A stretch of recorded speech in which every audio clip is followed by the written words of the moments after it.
Salut les amis, salut les footeurs, ravi de vous retrouver pour ce nouveau numéro d'une semaine en ballon, hashtag USB Foot en partenariat avec nos confrères de la Ligue régionale de foot et des Pays de la Loire. Cette semaine, focus sur la Coupe de France et les huitièmes de finale où on va retrouver trois de nos clubs de la région. On avait Saumur et Julien Souris, son entraîneur, la semaine passée. Il y aura également Dangesco. Mais le troisième club est du côté des Voltigeurs de Châteaubriand et on a le plaisir d'accueillir sur ce plateau et en direct surtout de chez lui, David Vernet, le capitaine de cette équipe des Voltigeurs. Salut David. Salut tout le monde. Ça va? Ça va très bien, merci et vous? Ouais, j'ai l'impression que c'est la course du côté de Châteaubriand entre les entraînements, le boulot. Raconte-nous un petit peu, ça doit être un peu dingue comme truc là. Ouais, c'est vrai. Écoutez, tout se prépare. On essaye d'accueillir Montpellier dans les plus bonnes des conditions. Après, nous, notre quotidien ne change pas. Donc, la journée, c'est boulot et le soir, entraînement. C'est la course, franchement? La course, on est habitué, hein, on travaille, tout le monde travaille. Donc, voilà, on prépare le match de façon sérieuse. Donc, on a un petit peu plus d'entraînement, mais ce qui est normal. Voilà, on va rappeler, Voltigeurs de Châteaubriand, c'est National 2, c'est l'équivalent de la 4e division française. Et vous le dites, tout le monde travaille à Châteaubriand, ce qui n'est pas le cas partout dans d'autres clubs de National 2, où il y a pas mal de contrats fédéraux notamment, et où certains footballeurs ne travaillent pas à côté. On va évidemment mieux te connaître, David, puisque ça fait un petit moment maintenant que tu es du côté des Voltigeurs de Châteaubriand. On va regarder ensemble le CV. Alors, qui plus que toi est quelqu'un de la région? Évidemment, tu étais obligé d'être sur SB Foot avec cette naissance du côté de Laval en Mayenne. Tu as joué à Segré, on le voit en 2006-2007 du côté de l'ES Segré. Après, au Stade Lavallois, évidemment, là où tu es né pendant 2 ans, tu vas nous en dire un petit peu plus. Et puis après, Cholet, puis les Voltigeurs de Châteaubriand. Alors, raconte-nous d'abord cette histoire du côté de Segré. C'est là où tu as découvert en fait le haut niveau régional? Effectivement, j'ai pas mal déménagé pendant mon enfance, donc j'ai fait quelques petits clubs avant. Après, Segré m'a appelé quand j'étais dans un petit club à Renazé où j'habitais. Voilà, j'ai fait deux ans à Segré, donc là où j'ai pu connaître effectivement le niveau R1 en étant jeune. Et de Là, tu as par 17-18 ça, ans? ouais, c'est ça, 17 ans. Et pendant que j'étais dans un petit club, j'étais en sport-études en fait à Laval. Et du coup, en jouant à Segré, j'étais en sport-études et après le Stade Lavallois m'a contacté. Donc du coup, au Stade Lavallois, tu découvres vraiment là un club professionnel d'abord, avec les structures aussi qui vont avec. C'est pour jouer au départ en réserve, c'est pourquoi? Au départ, c'était pour les 18 nations, donc j'ai fait une année en 18 nations. Et après j'ai fait une année de centre avec la réserve et quelques entraînements. À ce moment-là, c'était en national, En national, donc avec la effectivement, nation. la 3e division française.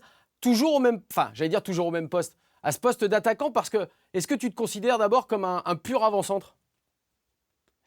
À Laval, on m'avait pris pour être défenseur droit. J'ai Effectivement, fait ça trois change. matchs. Effectivement, ça change. Et du coup, j'ai fait 3 matchs en tant que défenseur droit et le coach m'a vite remis devant. Et là, j'ai pu marquer pas mal de buts cette année-là. Ouais. Bon alors, toi, tu es un numéro 9 ou tu es un deuxième attaquant, quelqu'un qui tourne autour? Pas un pur attaquant parce que je suis assez polyvalent. Je peux jouer sur un côté ou aussi au milieu de terrain. Donc, je suis assez polyvalent. Donc, vraiment un bon neuf.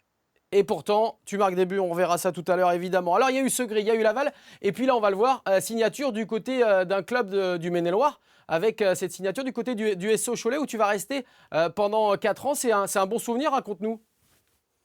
Ouais, effectivement, quand je suis parti de Laval, je voulais faire une formation de sport. Donc, je devais aller à Cholet à l'école de sport.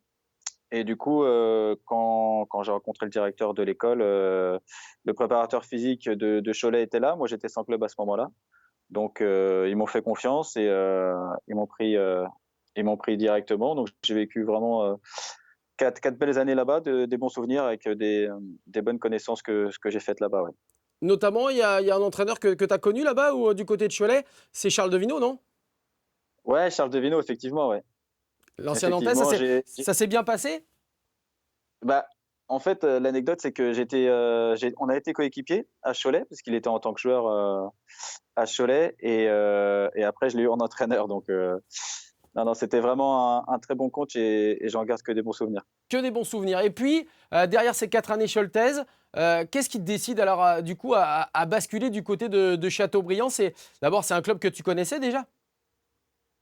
Je connaissais de nom, mais pas vraiment l'intérieur du club. Ni dirigeant, Heu, ni entraîneur? non, non, non. Et du coup, ils étaient montés en CFA2 à ce moment-là. Le coach et le président m'ont appelé et bon, moi tout de suite, ça me rapprochait de ma famille, mes amis, donc le choix a été, a été très vite. A été très vite pris. Qui t'a sollicité au départ justement? Ce sont les entraîneurs, les dirigeants? Comment ça s'est passé? Ouais, Stéphane Motin heu, m'a appelé et plusieurs joueurs de Cholet en même temps et bah, le discours a super bien passé donc le président aussi. C'était un club qui était aussi assez ambitieux avec un très bon projet sportif donc c'est vrai que j'ai pas hésité non plus. Pas hésiter, on voit d'ailleurs hein, plusieurs justement photos témoignages de ces années passées du côté de Châteaubriand. Cette année, tu pensais rester aussi longtemps là-bas ou pas? Quand je me suis engagé, oui, parce que comme je vous ai dit tout à l'heure, moi ça me rapprochait de ma famille, mes amis, donc j'avais envie de stabilité, donc c'est ce que j'ai trouvé ici. Mais après, il faut aussi que tout match, hein, à la fois du côté des entraîneurs, le fait que tu joues, que tu te sentes bien à l'intérieur du club. Il y a eu beaucoup de paramètres qui sont entrés en ligne de compte pour que tu restes. Ah oui, effectivement, parce que la première année, on est aussi, monté directement en CFA, donc c'est vrai que déjà le côté sportif, c'était important. Après les entraîneurs qui sont passés, c'est vrai que je me suis hyper bien entendu aussi avec eux, donc c'est vrai que sur ce point de vue-là, j'ai quand même eu de la chance. Allez, on va continuer à parler évidemment de David Vernet et des voltigeurs de Châteaubriand. Mais attention, d'abord, première petite séquence bruitage. C'est parti pour le zapping de la semaine. Tour d'horizon, justement, de ce zapping, comme chaque semaine. Votre plus beau souvenir? C'est dur d'en sortir un, alors je vais sortir Nantes peut-être quand même. Le titre de champion? Le titre de champion avec Nantes, parce que dans ton club formateur, c'est quelque chose de très très important, bien évidemment.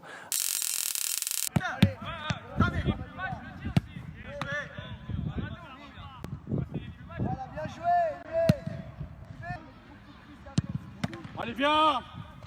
Ok. Attends, on change.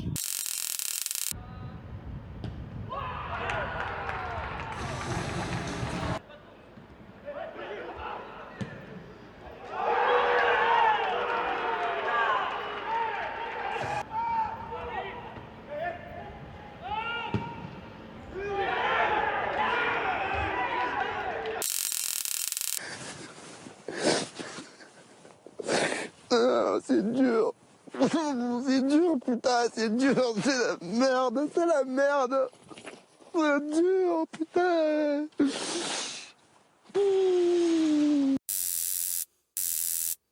Ouais, ça peut en faire rire certains, mais c'est vrai que les supporters angevins doivent être un petit peu dans cet état-là en ce moment suite à l'annonce du départ de Stéphane Moulin qu'on espère avoir évidemment à la fin de cette saison sportive 2020-2021 ici sur ce plateau du USB. On t'a pas demandé David, mais c'est vrai que tu nous parlais de ce travail. Il fallait jongler entre travail et carrière de footballeur, mais qu'est-ce que tu fais au juste justement pour ces journées?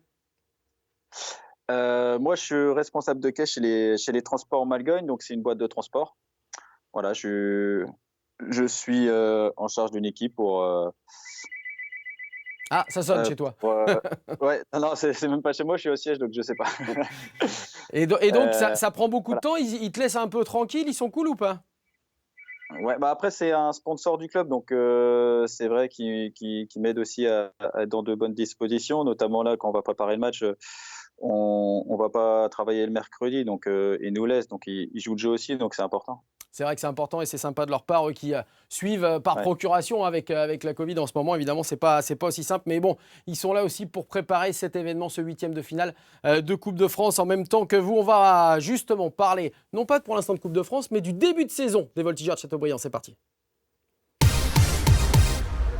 Oui, parce qu'il y a eu la David, la montée de N3 en N2, hein, c'était à l'issue de la saison précédente qui était déjà compliquée. On va regarder simplement le classement qui est resté en l'état depuis pas mal de semaines maintenant. Voilà, avec cette deuxième place, hein, on le voit, c'était la 9e journée, à l'issue de la 9e journée. Franchement, tu nous en parles, ce début de saison, il n'y avait pas d'appréhension de votre côté, vous vous connaissez, c'était un groupe qui était déjà bien construit? Ouais, effectivement. Et puis, je pense qu'on surfe aussi sur la montée. On reste sur de bons résultats. Après, on a pris match après match. On s'est pas posé de questions. Et c'est vrai que le début de saison, on fait un très bon début de saison. Ça se voit au classement. Donc, c'est que du bénéf. Après, je pense que la saison, ça va être peut-être compliqué de redémarrer. C'est ce qui est le plus dommageable. Mais je pense que ça nous a aidé aussi pour cette Coupe de France d'atteindre ce stade de la compétition. Effectivement. Alors, on va reparler de toi en même temps parce qu'on s'est fait un petit plaisir. On a demandé, pour rien ne cacher, au club et à certaines personnalités du club, justement, de nous envoyer un petit florilège de buts de David Vernet parce que c'est ce qui caractérise quand même le serial buteur de Châteaubriand. D'abord, tu aimes marquer. C'est vraiment quelque chose que... On dit parfois les buteurs sont un peu égoïstes. Est-ce que c'est ton cas ou est-ce que toi, passe décisive ou but, tu t'en fiches? Non, c'est vrai que marquer, pour moi, c'est un match encore plus abouti, même si les passes D sont aussi importantes. Et non, j'adore marquer et c'est ce qui me fait prendre aussi encore plus de plaisir sur le terrain. Cette saison, tu as beaucoup marqué entre les championnats et la Coupe de France? Pas énormément. Je crois que je suis à 4 en championnat, 3 ou 4 passes décisives et je suis à 2 ou 3 en Coupe de France. Oui, ce qui est déjà plutôt intéressant. Par rapport à ce début de saison, justement, comment tu expliques le fait que Châteaubriand puisse aussi bien agir en championnat qu'en Coupe de France? C'était quoi, justement, ce début de saison par Papiley et par Florian Plantard? C'était quoi le discours? Disons que c'est un état d'esprit. On a gardé une ossature déjà depuis l'année dernière et les nouveaux joueurs qui nous ont rejoints sont vite rentrés dans le groupe. Je pense que déjà la cohésion d'équipe et l'état d'esprit qu'on affiche, c'est les valeurs du club et c'est ce qui nous porte sur le terrain. Allez, on va reparler dans quelques instants de la Coupe de France, mais comme chaque semaine, un petit détour par la petite minute de Richard Coffin qui nous explique aussi peut-être pourquoi, cette fois, l'ambivalence entre les écrivains, les footballeurs. Tu parlais du métier et de la joie de jouer au football. Eh bien, c'est parti pour l'édito de Richard Coffin. Prenons un exemple au hasard, mais vraiment au hasard. Châteaubriand. À USB Foot, nous on a de la culture, alors forcément on l'écrit avec un T. On pense à la ville, au foot, à la Coupe de France. Je ne vous fais pas le coup de Châteaubriand avec un D et l'écrivain. D'ailleurs, peut-on être footballeur et écrivain? Alors déjà pour certains, courir après un ballon, c'est pas simple. Alors si on rajoute un stylo pour courir après les mots, c'est pas gagné. Eh bien c'est faux. Prenez Paul Lannes. Le milieu de terrain du Stade brestois a publié un livre en février dernier, Murmure, des textes courts et poétiques écrits pendant le premier confinement. Écrire est une discipline, une activité qui organise le temps, sectorise des jours qui ont perdu leur identité dans une amnésie de confinement. Vendredi, lundi, on ne sait plus. J'entends déjà certains esprits chagrins nous dire « Oui, enfin c'est quand même pas demain la veille qu'un footballeur publiera ça, un prix Goncourt ». Ça reste à voir. Savez-vous que dans les filets de la littérature se niche un gardien, nobilisé, oui, un certain Albert Camus. Vous avez joué goal, je crois. Oui, j'étais goal au Racing universitaire algérois qui portait d'ailleurs les couleurs du Racing Club de Paris. Et voici ce que le prix Nobel de littérature 1957 ajoutait. Le peu de morale que je sais, je l'ai appris sur les scènes de théâtre et dans les stades de football qui resteront mes vraies universités. Très bien. Et maintenant, que va-t-il se passer pour Châteaubriand? Pas pour l'écrivain, puisqu'il n'est plus de ce monde. Eh bien, il reste au voltigeur à écrire une belle histoire, un livre dont Anthony Brulez rédigera l'introduction et qui sera peut-être prix Goncourt. Enfin, ça dépend du jury quand même. On verra ça. J'espère en tout cas que Châteaubriand va pouvoir écrire une autre belle page de son histoire. C'est vrai que dans le vestiaire, il y a des littéraires aussi ou pas, David? Tu peux balancer un peu? Il y en a un que j'ai vu avec un livre qui m'a surpris parce que je savais pas qu'il lisait. C'était Diego Arthur. Et il lisait quoi? Pour pas tomber. Il lisait quoi? Il m'a dit que c'était des petites phrases de littérature et qu'après il développait un recueil de littérature. de philosophie un petit peu. Ouais, un petit peu de philosophie sur une phrase et après il écrivait sur cette phrase et c'est vrai que ça m'a surpris. Bon, écoute, ça t'a surpris. C'est vrai que la plupart aussi il y en a qui lisent, hein, mais plus souvent l'équipe ou Oui. voilà, des journaux un peu plus classiques. Mais en tout cas, l'édito de Richard Coffin nous a bien replongé dans ce milieu justement de l'après-guerre avec Albert Camus et cette passion qu'ont certains écrivains pour le football. Et inversement, on l'a vu avec Paul Lannes, le Montpellierin. On continue de parler des voltigeurs de Châteaubriand, mais cette fois, on va rentrer dans le vif du sujet avec la Coupe de France. Allez, il nous reste 10 minutes avec David Vernet pour parler de cette Coupe de France.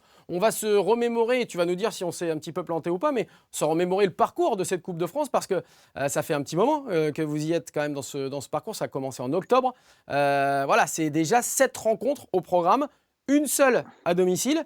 Cette victoire, on va dire mémorable contre l'équipe du Mans en national. D'après toi, d'abord, quand tu regardes ces rencontres, laquelle est le détonateur pour toi ?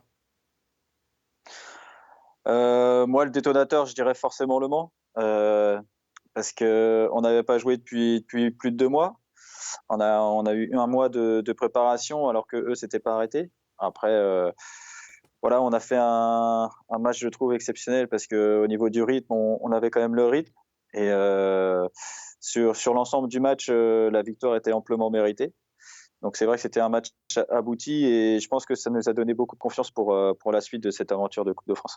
Alors beaucoup disent, peut-être à tort, hein, que justement ça n'était pas une grande surprise de voir Châteaubriand battre Le Mans parce que vous avez le niveau de national. Est-ce que c'est vraiment ton sentiment ou est-ce que vous en êtes loin ?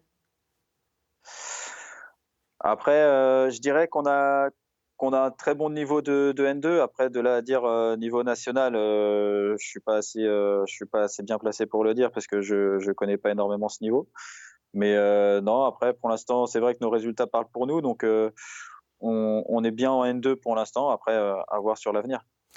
On a regardé aussi, on peut remettre, si Jean-Luc Tollet en régie peut nous remettre un petit peu le parcours justement de cette Coupe de France. On va regarder que vous n'avez pas pris beaucoup de buts au départ. Alors il y a les 2 buts à Blain, mais autrement on le voit, 3-0 Pontchâteau, 1-0 Le Mans, 1-0 la Canesse, 2-0 Gonfreville, 1-0 les Herbiers. Honnêtement, c'est votre force, elle est en défense avant tout. Toi l'attaquant, tu vas pouvoir nous répondre. Ouais, bah c'est vrai que c'est ce que je dis aux gars avant le match. À partir du moment où on prend pas de but, on se crée énormément d'occasions dans les matchs. Donc dès qu'on prend pas de but, forcément c'est plus facile de gagner les matchs parce que on se crée énormément d'occasions. Donc c'est vrai que ça c'est une force. Et je pense que ce sera notre force aussi pour mercredi si on garde cette stabilité. Alors, outre justement ces mots à l'équipe, puisque tu en es le capitaine, en même temps, on va pouvoir voir les images du dernier match de Coupe de France. C'était la victoire face à Romorantin, 3-1. Mais je voudrais savoir quel est ou quel va être ton discours dans le vestiaire par rapport à des joueurs et à des gars que tu connais parfaitement. Où est-ce que tu vas cibler ce discours ? Bah déjà, faut qu'on ait de la pression, mais de la bonne pression. Parce que c'est quand même un match unique en son genre. C'est peut-être la dernière fois qu'on jouera un match comme ça, donc il ne faut pas qu'on ait de regrets. On joue libéré et qu'on soit tous à 100%. Et après, la clé du match, voilà, il faudra forcément ce petit brin de réussite et peut-être le si peu d'occasions qu'on aura, faudra les mettre. Mais vraiment pas se mettre de pression et qu'on n'ait aucun regret à la fin du match. Une petite question, David, sur l'adversaire. Montpellier, d'abord, c'est très fort. On le sait, c'est une équipe hyper solide avec des joueurs très compétitifs, un coach d'Erzakarian qu'on connaît bien ici du côté de Nantes. T'es plutôt Laborde, plutôt Mavididi ou plutôt ça y est, j'ai oublié son nom, du numéro 9, Delors, pardon. Je trouve que les 3 sont vraiment des très, très bons attaquants de Ligue 1. Après, Mafididi, je le trouve très, très, très bon. L'anglais, ouais, effectivement, il fait une très grosse impression et c'est vrai que ces 3-là sont bien complémentaires devant. Il va vraiment falloir que la défense castelbriantaise, justement, soit à la hauteur de sa réputation. David, on t'a dit, on a essayé de demander un petit peu à gauche, à droite, là, du côté du club, ce qu'il y avait. Il y en a qui voulaient te poser des questions. Alors, ils m'ont appelé, ils m'ont dit, est-ce qu'on peut envoyer une petite question à David ? Je dis, franchement, il ne fallait pas hésiter. On va écouter la première. Écoute bien, ça ne dure pas longtemps. Ok. Salut Weber. Est-ce que à la 90e minute contre Montpellier, tu es capable de me laisser le coup franc ? Il y a 2 tirs d'avance. Alors, est-ce que tu es capable de laisser le coup franc à la 90e minute ? Je sais même pas pourquoi il pose la question parce qu'il sait déjà la réponse. Et nous, on la connaît Non, je pas laisserai parce que pas le tu la laisseras pas à la 90e. Bien sûr que non, je lui laisserai pas. C'est toi qui prends tes responsabilités justement à chaque fois? Ouais, j'aime bien ce genre de coup de pied arrêté. Donc ouais, les pénaltys aussi, c'est moi qui les prends. C'est toi qui les prends également. Deuxième question qu'on va écouter, c'est un autre de tes partenaires. Bon, il est un petit peu taquin, mais c'est normal. Salut les Verts, bon, on va parler sérieux. Si tu marques contre Montpellier, est-ce que tu peux nous faire la célébration de la truite? Alors la célébration de la truite, tu vas pas pouvoir nous la faire maintenant parce que tu es assis, justement, ça va être un peu compliqué. Si tu avais été en présentiel avec nous, ça aurait été plus sympa. Raconte-nous ce que c'est que la célébration de la truite. En fait, Alexis pêche, donc la dernière fois, il a été à l'ouverture de la truite, donc on en a parlé un petit peu. Et du coup, la célébration de la truite, c'est quand on plonge comme ça par terre. Donc écoute Alex, si je marque et qu'on gagne, avec grand plaisir. Je fais toutes les joies que tu veux. Et je crois que Valentin Rongier, l'ancien Nantais d'ailleurs, est un adepte de la célébration de la truite. Il ne les marque pas souvent, mais il l'avait fait déjà, je crois une fois. Dernière question du côté des voltigeurs de Châteaubriand, toujours pour notre invité David Vernel, capitaine. Salut mon Vert. Est-ce que tu penses qu'en cas de victoire, tu peux avoir ton jeudi? Alors pourquoi il dit que tu pourrais avoir ton jeudi? Parce que la dernière fois, j'avais pas le numéro de mon grand patron et il m'avait écrit pour me dire que j'avais ma journée. Et du coup, je lui ai répondu bah lol, c'est qui? Et du coup, il m'avait dit Alain Malgogne. Et du coup, il m'a donné ma journée le lundi. Donc, je pense qu'il y a moyen que j'ai ma journée, mon Pierrot. Bon, ben voilà, il va être content en tout cas de le savoir. On voit que dans ce club, on l'a remarqué aussi à travers tous les personnages qui ont pu nous appeler ou nous envoyer des photos, des vidéos. L'ambiance, elle est identique depuis que tu es arrivé en 2014. Comment ça se passe à l'intérieur du club? On a la sensation, comme dans certains clubs du coin, justement, qu'il y a une ambiance, un état d'esprit assez particulier. En fait, c'est vachement familial. Je vous inviterai même à venir quand la situation le permettra. Mais à la fin du match, il y a pas mal de supporters justement qui restent au siège, que ce soit pour boire un coup avec nous, pour parler, revenir sur le match. Donc c'est vrai, c'est une ambiance assez familiale et qui me correspond énormément. Raconte-nous un petit peu, puisqu'il nous reste juste une petite minute là, avant de clore cette émission et surtout le quiz de fin. Raconte-nous un petit peu ce qui est prévu là, dans le programme d'avant huitième de finale. Il y a une mise au vert, il y a quoi? Ouais, on s'entraîne encore vendredi, samedi, lundi aussi avec le test Covid. Et mardi, ouais, mise au vert, on dort ensemble à l'hôtel et pour se mettre vraiment dans notre bulle et préparer le match de façon plus que correcte. C'est quelque chose que tu connais déjà, les mises au vert, ça? Ouais, bah en fait, on a tellement joué à l'extérieur qu'au final, c'était quand même des mises au vert, parce qu'on partait la veille à chaque fois. Donc non, maintenant, on est habitué. Et puis, c'est bien pour l'équipe de se retrouver et de couper toute relation avec le reste des supporters. Si on sera au siège, je pense qu'il y aurait pas mal d'allées-venues, pardon. Donc non, c'est important, ouais. C'est important, en tout cas, on vous souhaite évidemment plein de bonnes choses. On sera là pour vous accompagner. On a le droit de venir au match, même si c'est à huis clos. Donc, évidemment, on viendra vous suivre, ainsi que Saumur et Angers du côté de Sedan. On va clore l'émission, mais attention, bouge-toi les oreilles. Voilà, on termine par le quiz de fin. Le fameux quiz de fin. Alors, toi qui es un attaquant, on va t'en parler d'un autre que tu connais certainement, qui malheureusement s'est blessé gravement cette saison. Kevin Rocheteau, ça te dit quelque chose? Kevin Rocheteau, ouais, ça me parle. Ouais. Attaquant de Dunkerque en Ligue 2, il a joué 2 ans à Cholet. Toi, tu as joué 4 ans là-bas. C'était en national. Combien de buts il a inscrit en 52 matchs, toutes compétitions confondues? Est-ce qu'il a inscrit 26 buts, réponse A? Est-ce qu'il a inscrit 19 buts, réponse B? Ou est-ce qu'il a inscrit 31 buts, réponse C? Voilà, faut connaître, hein. J'avoue. Ouais, allez, je dirais 26. 26, t'es sûr de toi? Allez, oui. Bravo! Tu le connaissais ou c'était au hasard? Non, c'était quand même au hasard, on va pas se mentir. C'était au hasard, et ben voilà, 52 matchs, 26 buts pour Kevin Rocheteau, qu'on salue, qu'on avait eu ici sur le plateau du USB Foot et à qui, évidemment, on souhaite un rétablissement et qu'on retrouve sur les terrains le plus rapidement possible. Fin de cet USB Foot avec le coup de cœur. Et pour ce coup de cœur, David, je voudrais savoir si tu as d'autres disciplines sportives préférées. Pas énormément. Pas le énormément. foot occupe. Est-ce que le basket en fait partie? Non. Eh bien, tant pis pour toi. Tant pis pour toi, on va parler de Cholet. Parce que le coup de cœur cette semaine, le voilà, il est pour Yohan Makoundou. Tu vas voir un petit peu ce qu'il a été capable de faire, ce dunk phénoménal contre Orléans. Voilà, je ne me suis pas lassé de le revoir. Il a fait vraiment un geste incroyable. C'est parti en buzz partout, jusqu'à la NBA. Et Yohan Makoundou, avec ses 20 ans et ses 2,06 m, justement, c'est certainement le prochain joueur de Cholet Basket à aller voir du côté du championnat nord-américain. Grand merci à David d'avoir participé à cette USB Foot. Merci de t'être libéré parce qu'on sait que c'est pas facile. Merci à vous, c'était un grand plaisir. Voilà, et puis on se retrouve mercredi prochain du côté de la Ville en Bois pour le match entre les Voltigeurs de Châteaubriand et Montpellier. Très bonne fin de semaine à tous et à très vite avec Saumur, Châteaubriand et Angers pour la Coupe de France.